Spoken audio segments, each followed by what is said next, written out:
morning students. Welcome to 6th standard social science. History first unit. What is history? In this lesson we will see about what is history, to understand the importance of history and to know the lifestyle of prehistoric man and to understand the importance of history and historical researches. So first of all you have to know what is social science. So social science means nothing but the interaction between the humans and the nature. So social is relating to human society and how it is organized, and science is the study of physical and natural world phenomena, especially by using systematic observation and experiment. So now let's see what is history. History is the study of past events in chronological order, and the word history is derived from the Greek word historia, which means learning by inquiry. Prehistory is the period between the use of first stone tools and the invention of writing systems in prehistory, and stone tools, excavated materials and rock paintings are the major sources of prehistory. So prehistory means the period between the first stone tools and the invention of writing system. And proto-history means period between the prehistory and the history. That is the period for which records is writing and is available but not yet deciphered. So proto-history means writings are available but they are not yet deciphered, means they are not yet encrypted. And then historical evidence. So what is the purpose of historical evidence and how they will carry out means by doing some archaeological excavation. So excavation is the discovery of buried sources beneath the earth, and those who carry out the discovery are called excavators.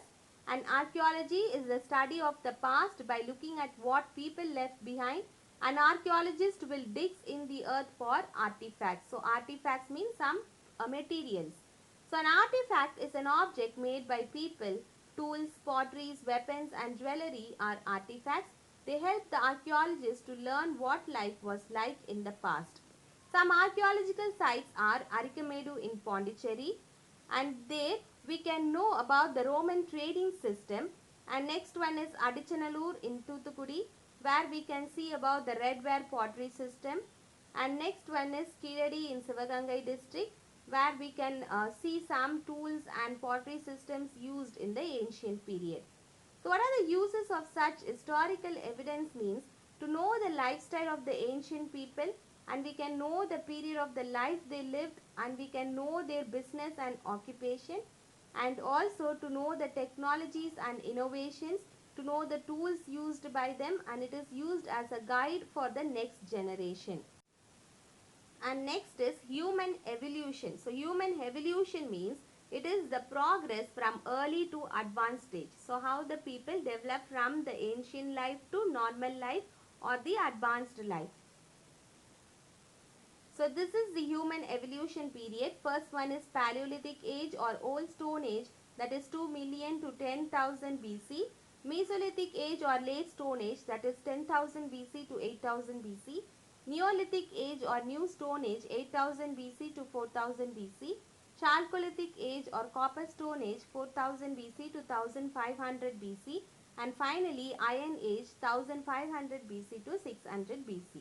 So this is the period of human evolution. And Paleolithic period lasted for such a long time that it is known to be 99% of the human history.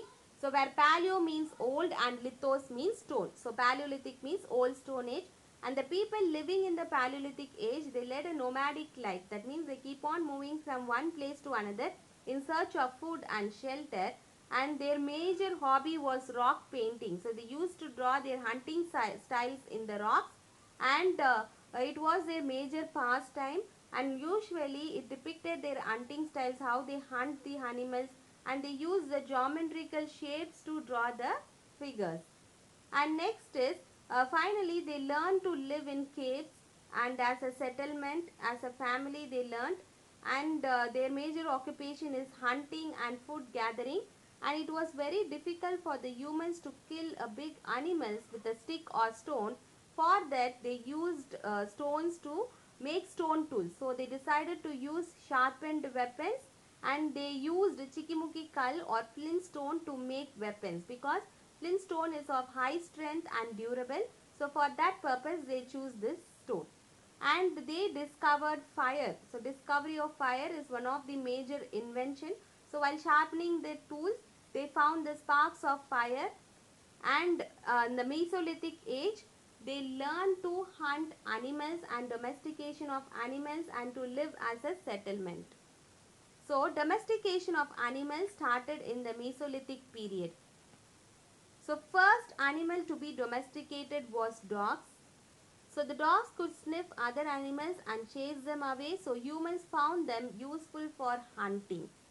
And next one is Neolithic age or New Stone Age, where they had unique occupation and they learned to live as a family, and mostly they settle near the river areas. Why? Because the soil will be very fertile near the river and they choose agriculture as their major occupation. And next important invention during this period is the invention of wheel.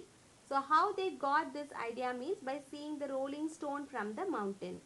So the first scientific invention of human was wheel, and they use the wheel for mainly for transport purpose and for trading purpose and also for doing the pottery works.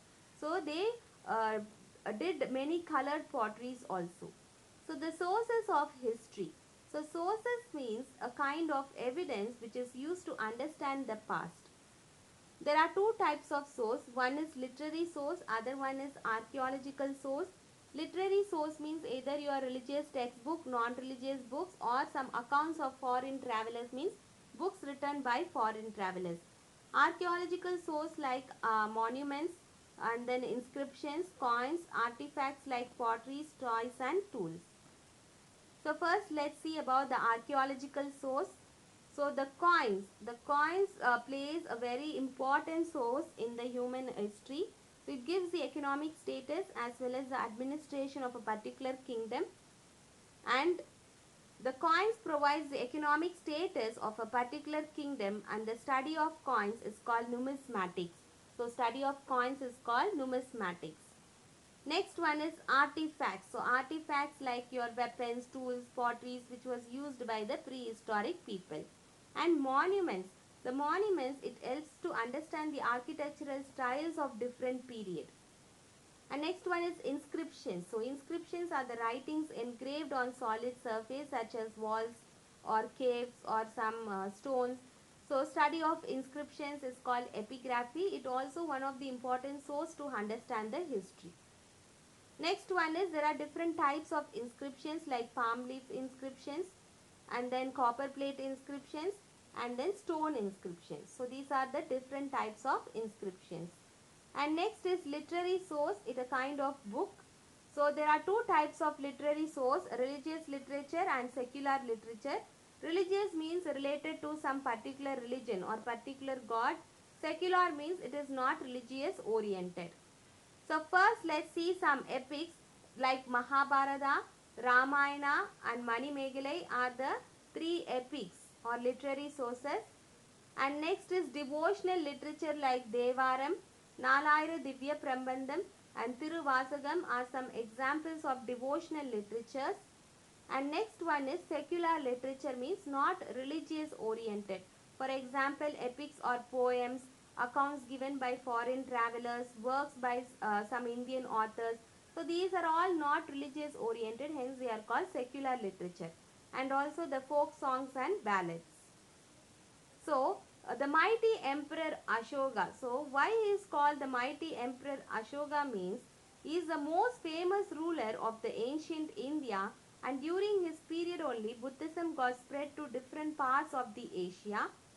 And also Ashoka gave up war after seeing many death in Kalinga war. So he gave up the idea of making war after seeing the misery in the Kalinga war, and he was the first ruler to give up war after the victory. And then Ashoka spread the message of peace and Dhamma, and Dhamma is the Prakrit word for the Sanskrit term Dharma, which means religious duty. And also he was the first to build hospitals for animals, first to lay the roads. Dharmachakra with 24 spokes was taken from the Sharnath pillar of Ashoka.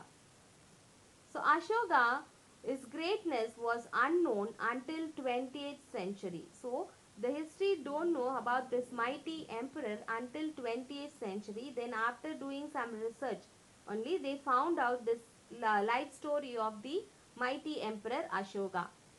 So some famous person like William Jones and James Prinsep and also Alexander Cunningham, they brought out the life history of Ashoka.